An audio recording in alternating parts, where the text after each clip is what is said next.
sa ating lahat. Palakpakan po natin ang ating Panginoon. Praise the Lord. Maraming salamat po for coming. Marami pa po tayong gagawin. Meron pa tayong mga ilan pang mga panonoorin. Pasalamat po tayo. Palakpakan po natin ang ating Panginoon sa buhay ni Bishop Rudy. Ang director po natin. Maraming salamat. Kasama rin natin ang ilan sa mga artista na naririto. Of course, si Major Canyon naririto. Batang-bata pa ng panahon ngayon. Maraming salamat po. Alam niyo, nung kami po ay nagkakaroon ng meeting nila Bishop. Nakilala niya si Jesus. Lumapit siya at sabi niya, Jesus, anak ng kataas-taas ang Diyos. So itong tao na ito, sa kabila ng kanyang katawan at ang kanyang buhay, ay possessed and controlled by Satan.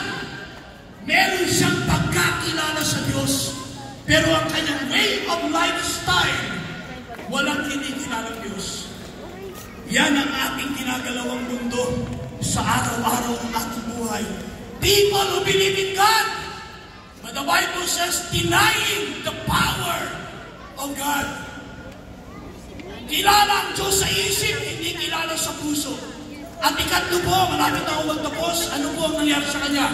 Pinipilit siyang baguhin gamit ang paraan ng tao. Kumakapansin niyo po ang sabi niyan, ang lalaki ito'y nakatira sa mga libingan, hindi na siya maigapos kahit na mga tanikala. Bagamat madalas siyang gapusin ng tanikala sa kamay at paa, wala nang makapagpigil sa kanya. So ibig sabihin, yung pong community na kung saan kinalakihan niya, siya po ay tinakwil, nabubuhay ngayon ng masama, kontrolado ng kaaway. Ibig sabihin, sa verse na ito, halos gumagawa sila ng paraan in order to tame this terrorist. Why? Because this guy is causing terror in their community. At ginagawa ng tao ang lahat ng bagay na siya po ay gapusin, siya po ay itim, siya po ay paamuhin. Kaya lang, hindi kaya ng kahit sinong tao baguhin ang kahit na sino mang tao makasalanan tulad natin. Lord, ito po ang puso ko, Panginoon. Set me free tonight. I need freedom. Gusto ko ma-restore. I need Jesus in my life. Ano sabi ng aklat ng 1 John, whoever has the Son has life. You want life? Not just survival?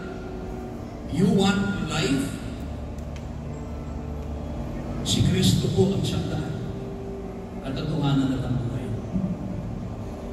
Kung meron po dito magsasabi, Bishop Vince, can you pray for me? I want to receive Jesus into my life as my Lord and Savior. And I want to open my heart and believe in Jesus Christ and ask for forgiveness. Kung ikaw yung tao ngayon, kahit nasa lugar ka man, I want to pray for you. Kung ikaw po yun, gusto mong ilagay mo ang iyong kamay sa iyong dibdib. Kung ikaw yung nagsasabing, Pastor Vince, can you pray for me? I want to be set free. I want to be forgiven. And I need Jesus in my life. Sige po, pakilagay po yung kamay sa dibdib kung yun ang prayer mo yun. Praise God. Praise the Lord. Hallelujah. Ang panakalagay yung kamay sa iyong dibdib, I want to pray for you. Alam ko, meron po sa atin dito na life in order to save you. Why? Because ganun, kalawak ang pag-ibig ng Diyos. Siguro, natin pa tayo ng konti, pwede move forward tayo, pinatay natin. May bumababa pa. Bumababa pa, praise the Lord. Palagpakan natin ang Panginoon sa mga lumalapit na ito. Come on, God bless you. Hallelujah, amen. Come on, don't worry, we will wait for you guys. We will wait for you. Antayin po namin kayo, hallelujah. Praise God. Salamat po. Ito, meron pa rito sa aisle. Pwede po yung iba rito sa aisle na ito. Kung gusto nyo lumapit dito. Sa ating mga ushers, pakitulungan kami, i-guide po sila. Papuntahin natin ang nandito sa aisle. We want everyone po na gumagawa ng desisyon. Naantayin po namin kayo. Marami pa tayong manonooding pelikula mamaya. Meron pa tayong maririnig na mga magsasalita at mananalangin sa atin. Ang oras na ito ay mali sinabi natin, ngayon lang ang oras na ginawa ito, pero ang preparation ng panalangin na ito ay matagal ng pinag-isipan, pinagplanuhan, pinanalangin po ng mga organizer. Kaya ayaw namin sayangin ang pagkakataon na ngayon po ay makagawa ka ng tamang desisyon sa buhay mo.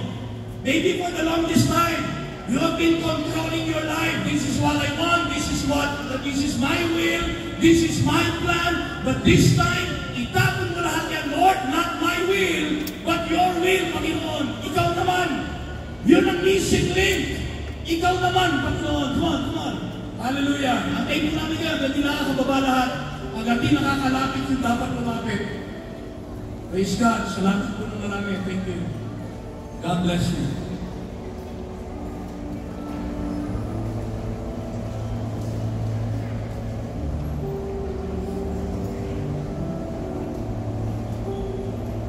Sa lahat po ng naririto sa harapan, habang lumalapit ng iba, gusto kong tumingin po kayo sa akin. Sabi niya, I want you to know and understand, this is the greatest decision that you made in your life.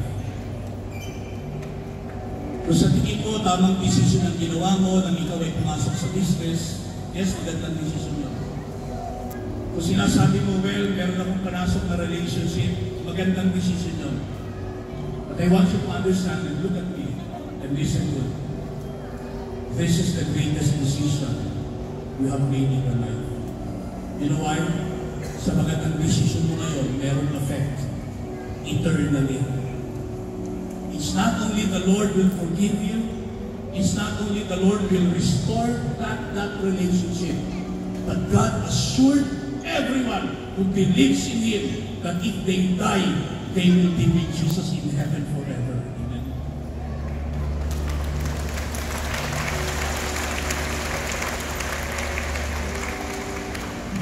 Sa lahat ng mga counselors natin, can you help me pray for them right now?